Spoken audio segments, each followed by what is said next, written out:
আপনাদেরকে আজকে আমি কিছু অবাক করা তথ্য দিব। সেটা হচ্ছে সুইজারল্যান্ডে প্রাপ্তবয়স্ক প্রতি 7 জনের মধ্যে একজন কোটিপতি।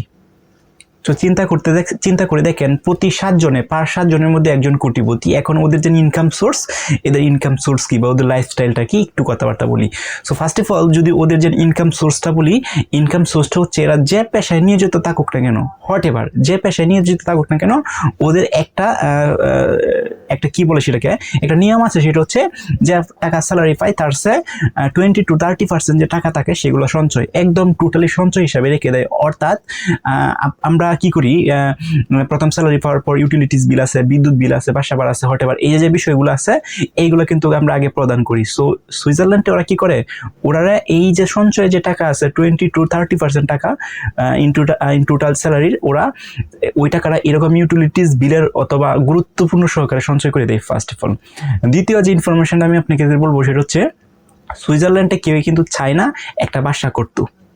সো যুক্তরাষ্ট্র বলেন, বাংলাদেশ বলেন, অন্য যে ক্রান্তিগুলো আছে এই ক্রান্তিগুলোর মধ্যে আপনি তাকায় দেখেন, সবাই কিন্তু চাই কি একটা গাড়ি থাকুক, একটা বাড়ি থাকুক, সুন্দর একটা জীবন লিড করুক, এরকম কিন্তু চাই। কিন্তু সুইজারল্যান্ডে যারা বসবাস করে তারা কিন্তু বাসা চায় না। সুইজারল্যান্ডে এক জরিপে দেখা গেছে 65% মানুষের কোনো বাসা নাই, অর্থাৎ এরা হচ্ছে বাসা ভাড়া নিয়ে থাকে।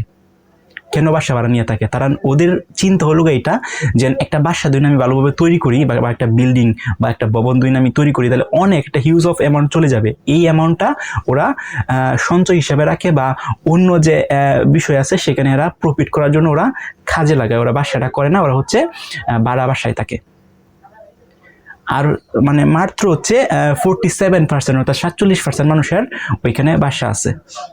সো ওদের যে সঞ্চয়ের মানে একটা আগ্রহ, সেটা হচ্ছে একটা অ্যামাজিং বিষয়। আরেকটা ইম্পর্টেন্ট ইনফরমেশন সেটা হচ্ছে ওদের যে টোটাল স্যালারি পায় এই স্যালারি হচ্ছে 5 to 10% স্যালারি হচ্ছে ওরা স্কিলের উপরে ব্যয় করে। অর্থাৎ নতুন কোনো স্কিল শেখার জন্য এই টাকাটা ওরা ব্যয় করে। ওদের যে কারিকুলাম আছে বা শিক্ষা আছে বা এডুকেশনাল সিস্টেম আছে সেটার বাইরেও ওরা হচ্ছে এক্সট্রা যে স্কিল আছে স্কিলগুলোকে অ্যাডাপ্ট করার চেষ্টা করে, অর্থাৎ অ্যাডাপ্ট করে নেওয়ার চেষ্টা করে।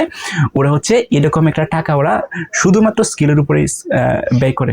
সো একটা স্কিলের উপরে যে টাকা ব্যয় করবে এই স্কিলটাই কিন্তু একটা অনেক লেভেলের বা কোটি কোটি টাকার একটা আউটপুট এনে দিতে পারে। সো ওদের যে শিক্ষা ব্যবস্থা আছে বা এডুকেশনাল সিস্টেম আছে, অবশ্যই ওরা শিক্ষা বা এডুকেশনাল সিস্টেম মেনে চলে বা পড়াশোনা করে, বাট তারা বেশি প্রায়োরিটি দেয় হচ্ছে যে কোনো একটা স্কিলের উপরে। এবং এই স্কিলের উপরে একটা তাদের যে টোটাল স্যালারি আছে এই স্যালারির 5 to 10% টাকা হচ্ছে স্কিলের উপরে ব্যয় করে দেয়। সো এই যে সুইজারল্যান্ডের একটা সিস্টেম এবং হচ্ছে ওরা খুবই ধৈর্যশীল এবং ধৈর্য ধরে থাকে।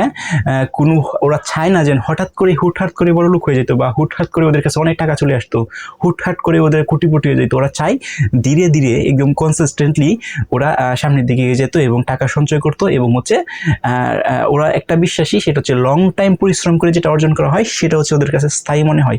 ইন দ্য শর্ট টাইমে যেটা ওরা আর্ন করে ফেলতে পারে ওদের কাছে এটা স্থায়ী মনে হয় না। সো এই জরিপের ভিত্তিতে একটা জরিপ আমি দেখলাম, সেটা হচ্ছে সুইজারল্যান্ডের প্রতি 7 জনের মধ্যে একজন কোটিপতি। সো ওদের যে স্ট্র্যাটেজি, এই স্ট্র্যাটেজিগুলো কেমন লাগছে কমেন্ট করে জানান।